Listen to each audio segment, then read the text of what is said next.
If you are waking up to something deeper inside you, there are things you must let go of now, not later. Jung noticed a brutal fact about inner growth. Individuation inevitably creates a misfit between who you were and who you are becoming. That observation is not moralizing. It simply names a structural tension. You will gain clarity, steadiness, and fewer urgent explanations if you recognize what must be released. I will show 5 fundamental shifts people who truly wake up make silently and steadily. Each one of these shifts protects your energy and deepens your contact with consciousness. If any of them stings, stay with the explanation because the sting points to a doorway. Jung named the process. We will map its practical contours and the small behaviors that betray inflation or attachment. Many who pass through this describe the same pattern of exhaustion and brief exhilaration. Listen for the quiet consequences more than the loud announcements.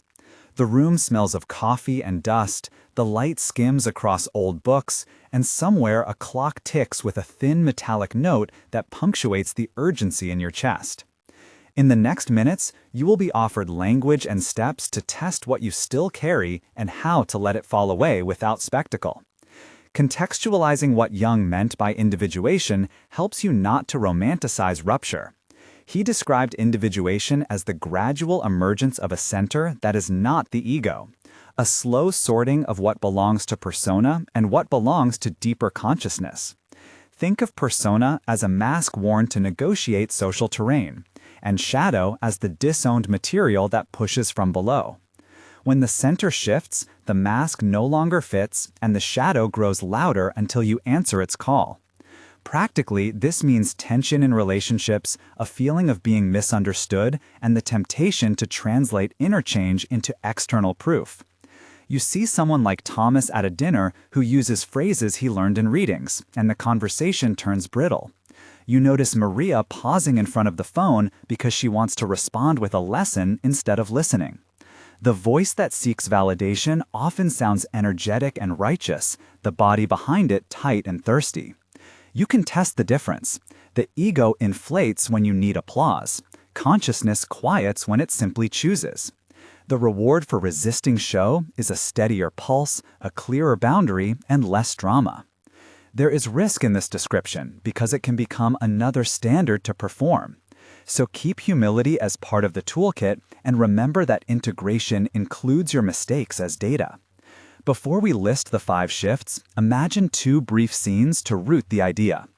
In one, Daniel arrives at a meeting with a new insight and immediately feels the itch to tell everyone. He tastes the metallic of his nerves, hears the low murmur of colleagues, sees the slight narrowing of eyes that judge. In another, Leela sits in a cafe, realizes a belief she has held since childhood no longer holds. The coffee is bitterer than before, and a breeze lifts a scrap of newspaper across the table like a small mocking flag. These sensory moments mark thresholds, not conclusions. Now I name the 5 things and will expand each with examples, dialogue, and practices so you can recognize them in real time.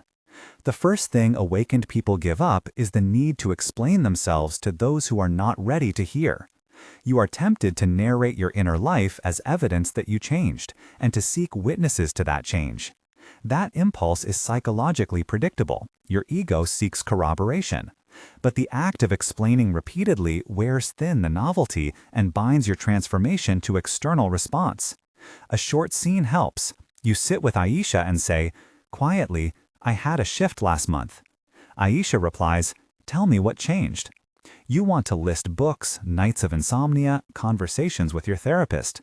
You begin, "I read Jung, then I tried this practice, then I felt this," and Aisha interrupts, "Are you trying to convince me or to be understood?"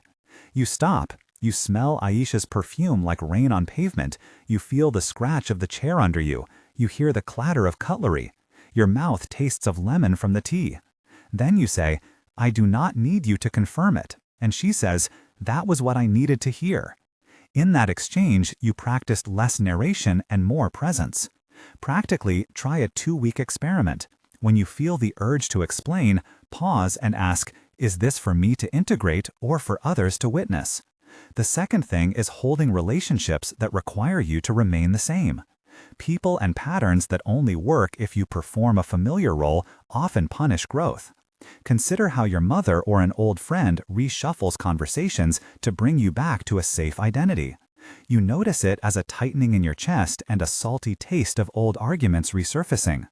In a scene, Carlos says, "You cannot change because change makes me anxious." And you reply, "I am not choosing to hurt you." Then he says, "Then choose to be smaller." The voice of the past will try to bully you into stasis. Sensory details. The light in that living room seems flatter. The fabric of the sofa feels rough against the skin. The coffee has gone cold and metallic. Jung would point to a relational system that maintains equilibrium at the cost of your emergence. Strategy: name one relationship to test boundaries and set a small, clear limit about topics you will no longer center. Use compassion, but be firm. Pause here and reflect. This topic touches raw nerves for many. Share in the comments one short phrase. Begin with, "I let go of," or "I still hold," and give one word. Your answer will help others see patterns you might not. Notice. People like Maria, Thomas, Daniel, Leela, and Aisha have shared versions of this, and your one-line contribution creates a map for the group. The third shift is relinquishing performed identities and the scripts that make you legible to others. Persona is useful, but it calcifies into a prison when held as truth. You will feel a peculiar lightening when you stop performing, because the body stops rehearsing and the breath finds new space. Imagine a short dialogue between you and your inner critic. Inner critic says, "If you stop playing confident, you will lose respect." You say, "Respect from whom?" Inner critic says, "From people who never know you anyway." You hear the shuffling of paper, the distant hum of traffic, the sweetness of a pastry you do not want. You decide to let the mask soften. Practical step: rehearse being quietly imperfect in a small context a week. The fourth surrender is releasing outdated beliefs that once scaffolded meaning. Beliefs are like scaffolding on which you built a life. At a certain point, the structure is complete and the scaffolding must come down or it becomes an impediment. You may feel vertigo and nausea when a core belief loosens, accompanied by a metallic taste, a vague hunger, and the sound of silence where certainty used to be. Jung compared belief to cultural and familial structures that guard the ego. Individuation invites you to test them with curiosity, not with repudiation. In practice, create a ritual for testing one belief. Write it on paper. Trace its contours, say why it was useful, then ask, what happens if this is not true? The fifth and often most painful shift is giving up the need for others to wake up in the same way you did. You will be tempted to evangelize and to measure your progress by who follows you. That measure traps you in resentment because other people's timelines do not mirror yours.